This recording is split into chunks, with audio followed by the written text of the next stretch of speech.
Assalamualaikum warahmatullahi wabarakatuh. Saderenge kenangke nami kula Sadia Kaisa Boyda, kula saka kelas 3. Mungkin ini kula aslinya nyeritakake asal usul cerita Bapak Budi lan kula ajari. Ing jaman biyen nalika bumi isih sepi lan alas durung akeh ditambal manungsa. Ana sawijining panggonan sepi sing isih coba wit-witan lan rawa. Ing kono manggon sawijining makhluk wicaksana kang arane Pitara.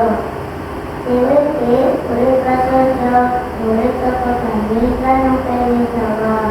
Ana sawijining para ingkang disenengi dening Pitara, yaiku Budi Gede, warisan saka leluhure.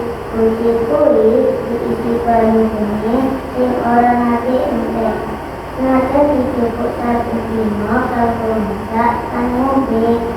Wong desa padha dijupuk banyu saka Budi Gede saben dina lan padha ngajeni Pitara uga ora tau duit marang sapa wae.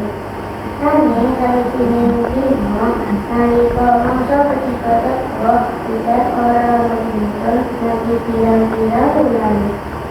Kali potong-kali tanduran mati, dua ing ingkang padha ilang. Wong desa padha susah lan njaluk tulung marang Pitara.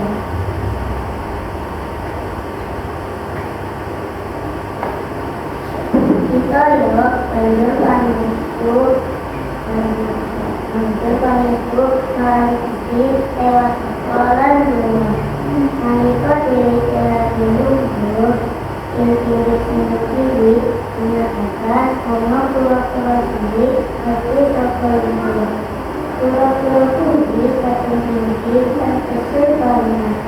Pitara ngangkat kura-kura mau nganggo tandine lan ngombe awan. Dheweke banjur ngangkat awak kura-kura nganggo tangan saka Budi.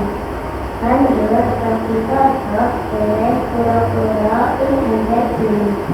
Ora sulit kura-kuraku dadi padang kaya emas.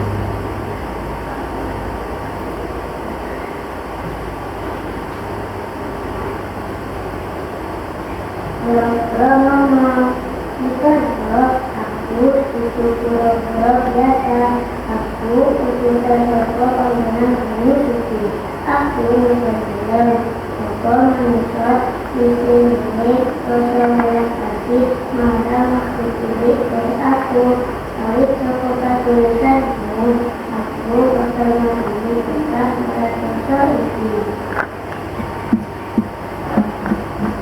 Sawise yang dikeluarkan kura-kura mau laku alam-alam dengan Pitara. Sulit dimuncul lanjutnya. Nanging ora sulit Budimu ngunculaké banyu saka lemah nganti metu kaya sumber sing ora tau entek. Wong desa padha gumun lan bungah. Sawah-sawah sing tadi dadi hukumane dua kaya menjadi dan tanduran padha urip. Saat itu, orang bisa punya cara tetap saka bulan.